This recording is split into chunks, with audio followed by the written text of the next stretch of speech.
Hi, I'm Peggy, and I am so excited because, as you know, March 2018, I have been uploading in Mm-hmm. honor of Lymphedema Awareness Month. Mm-hmm. Now, Kathleen Lisson has been on a video with me before. We had a lot of fun talking Yes. about your book, Swollen, Bloated, and Puffy. Yes.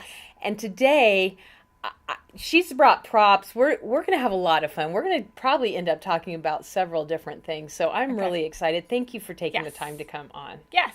Wonderful. So, first of all, where do you want to start today? So I'll say, because you said about Yeah. my book, this is my book, Swollen, Bloated, and Puffy. And in here, this is my advice that I give to my clients who have a lymphedema diagnosis and come to me for manual lymphatic drainage after their complete decongestive therapy.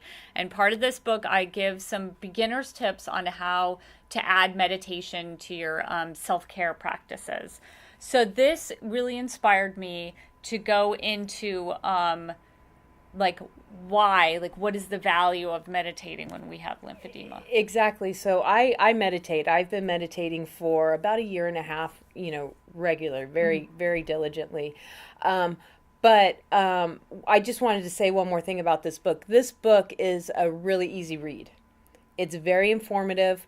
I got it in the mail at like 4 p.m. and I like didn't put it down. Like everybody's going, anybody making dinner here? And I'm like, no, I'm almost done. And I finished the book and made dinner. That's how easy of a read it was. Yeah. I mean, Yeah. it was a and you just wanted to keep reading it because it's like, oh yeah, that happens to me. Yeah. Yeah. So Yeah. I highly recommend the book, and there will be a link how you can get it below. So okay, Mm-hmm. so let's talk about meditation.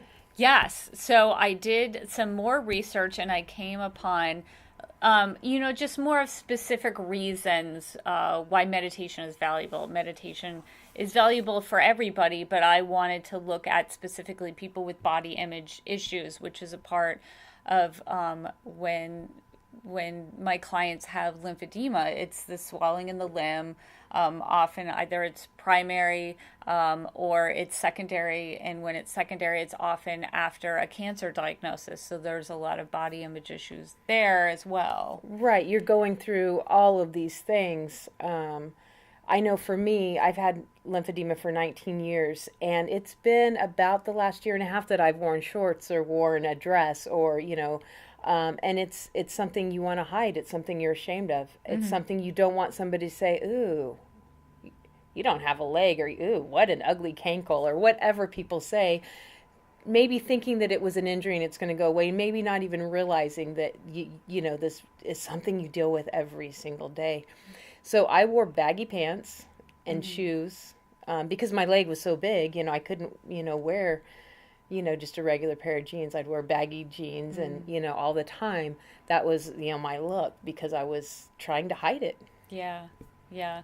And there's that deep need. I think everyone has that deep need to like look normal, like be able to walk into the grocery store and out of the grocery store and not feel Be like people noticed. are staring at you, children are staring at you, conversations are happening about you, like just to be a normal person in the world with normal problems. Exactly. And the other thing is weight. I mean, when you have lymphedema, it's a struggle for a lot of us to keep the weight off because Mm-hmm. your lymphatic system's what moves the unneeded fat cells away. So a lot of times weight issues are also, on top of that.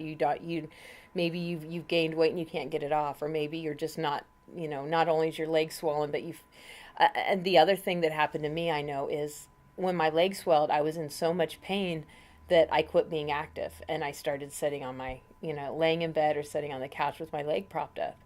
And so, I didn't change my eating habits. So obviously I gained weight because I'm not active anymore. I don't do the things I used to do. And so that was another issue, so it's And the definitely, physical weight of the limb itself, like yeah. one leg is actually heavier than the other leg. And Well, how does that impact you physically moving around in the world? every time I fly, I get stopped by Yeah. TSA because Yeah. I have unproportional weight. and they're assuming I'm carrying weapons or bombs in my left leg. Yeah. And every single time I'm like, I have lymphedema in my left leg. It's a condition where, I'm telling them as they're taking me off to the number 2 place, because it's every time, like, I always plan to get to the airport a little bit early because I'm going to get stopped. Yeah. Yeah. Because when I stand on the little thing, it says, ooh, she's not balanced. Yeah. And then I have to go through, and everybody's looking at you in the airport like, ooh, who's that? So, it's always, something. Yeah. Yeah. So I have a study that I'd like to share with you, and we could put the link to it so Definitely. you can read the full study in the course notes in this video. I want you to make it. It does feel like this month is like a little course in lymphedema. And I have some other. I really feel like this month I want to address, not just the physical aspects, but the mental aspects, the emotional aspects, everything that happens. I want people to have something they can refer to and to share with other people. Yeah. Say, this is how it is. Yeah. Because sometimes I feel like people can't find the words to tell their family and friends. And then when they see us talking about it, they're like, this is what I've been trying to tell you. Yeah. Yeah. This. And can send it to their friends and say that. Yep. Exactly. So this study is, it's called Self-Compassion and Body Dissatisfaction in Women, a randomized controlled trial of a brief meditation intervention. And the researchers were Ellen Albertson, Kristen Neff, and Karen Dill Shackelford. And they're both experts. All of them are experts in their own rights. So they enlisted women with body image concerns. That's what they advertised for people to participate. And the assignment was to simply listen to self-compassion meditation audio recordings to see if the exposure to the audio recording would help them. So they did a survey in the beginning, and then they did a survey afterwards. And it was really interesting because the meditations that they used were a compassionate body scan, and an affectionate breathing, and a loving kindness meditation. And some of the phrases were like, may I be safe, may I be peaceful, may I be kind to myself, and may I accept myself as I am. The interesting that they found were that this whole like laundry list of issues that we deal with as women, and that people would deal with if they had any kind of body dissatisfaction. It's a $5 word for this video. Were improved. So they looked at self-compassion, body dissatisfaction, body shame, body appreciation, and contingent self-worth based on appearance. So that's like a college age word for like, I'm pretty, so therefore like I'm valuable. And if I'm not pretty, then like who would ever, like what use am I type stuff. It's really interesting that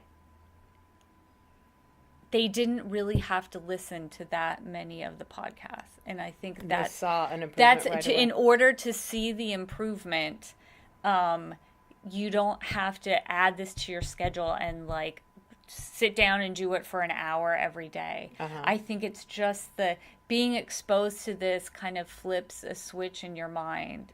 That says, and it's kind of, even when I listen to them, and everyone who's watching this will have a chance for themselves to listen to them, because actually Kristen Neff offers the exact meditations that they used in the study for free on our website. And we'll put the link there. We'll put the link there.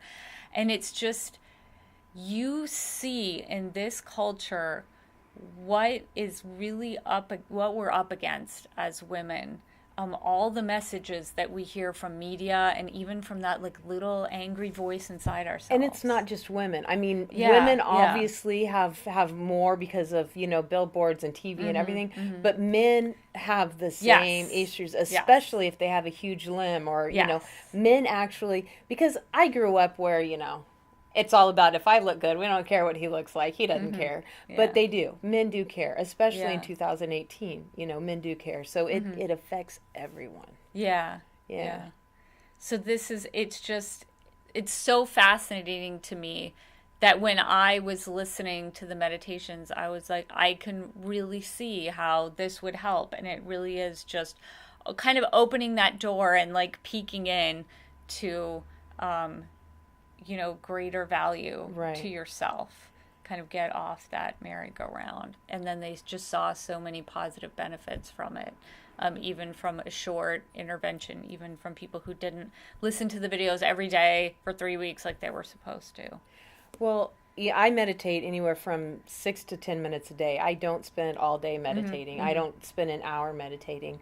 But the one thing that I realized is that, well, a couple of years ago, when I had my last flare up, one of my, or a year and a half ago, one of the things was the doctor said, you are stressed out, like legitimately stressed out. Like Yeah. people die from this, Yeah. heart issues and da da da. And he said, you need to figure out how to relax, which stressed me out. Mm-hmm. Because I didn't know how to relax, because I was raised, you keep busy and you work. And Yes. but what in my studying, so it stressed me out more that I didn't know how to relax and that I was stressed out. Mm-hmm. So I spent some time kind of researching about what is stress. And Mm-hmm. so stress is physical, like the pain from lymphedema, the constant swelling and pressure causes physical stress. Mm-hmm. Mm-hmm. There's emotional stress that we kind of apply to ourselves most of the time. Mm-hmm. And there's mental stress. There's different, but it all affects us the same way. When you're under stress, you're going to be more prone to diseases and sicknesses. Mm-hmm. Your lymphedema is probably going to flare more. I know stress flares my lymphedema in a heartbeat. If Yes. something bad goes on, my leg swells. Like it's and that's why I'm conscious of it. So now I'm to the point when things aren't going the way I think they should, I just, okay, you know what? This isn't how I had this situation planned, but we're going to ride this. This is our journey. Mm-hmm.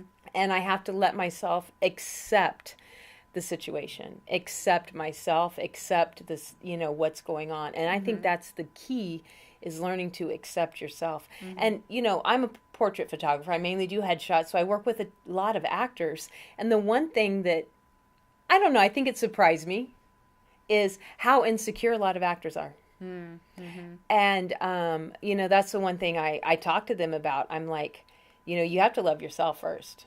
There's parts for skinny girls. There's part for fat girls. There's part for, buff girls. There's parts for everybody. But if you try to change yourself and try to be someone else, you're going to miss out on what you're supposed to do. Yeah. And that goes for us in our everyday life. When we're so consumed with what Hollywood, we think we have to look like. Mm-hmm. And we think that having a huge leg is unlovable, then, that puts us in a place that, doesn't let us grow and accept ourselves the way we are. Yeah, and that was a fascinating thing about, one of the things was, it's called body scan. So this is we aren't going to charge extra for the sirens. That's our wonderful first responders. So the body scan is this wonderful type of meditation that I was first exposed to when I took my meditation training, even before I became a meditation teacher, from an athlete's point of view. So it's physically like feeling your foot from the inside in your body, and then just noting what was going on inside. And then feeling your knee and felt like I'm doing it. Can you tell? Like I'm doing it. And it's super interesting because you can see, like, if you did a body scan on your thigh, your left thigh, like what comes up? Is there a voice in your head that's like, it's too big. Yeah. It's too, Exactly. And exactly what was happening. Yes. So it's that. It's like the being conscious, the body scan is maybe frustrating at first, but it brings to consciousness something that is happening every time we consider that certain part of our body. And kind of like, when you're like raising children and you're like, it's the awareness of it. Like that's the first step, that that it's happening. And then you have the chance to make a choice. Right. To like say like, this is happening with me, and like I need to like be aware of it, and then is there space open to love my leg? Right. To love whatever part of the body that's really frustrating. Right. You know, and that has that negative voice attached to it. Exactly. And that's something that I haven't gone that deep, so I'm excited to apply this to my life. But, you know, a lot of, you know, because mine was caused by an injury, so I have a lot of bitterness. Yes. So when I have a flare, I feel like, you know, it's like reliving the injury again. Like, why did I put myself in a place where I could have this happen to me? Like, it's my fault. And that's something that I realized several months ago. I was like, I need to deal with that and just let it go. Yeah. Because that's not growth. That's not going to help me. Yeah. Nothing about me trying to be mad at myself is going to help me. It's not. Yeah.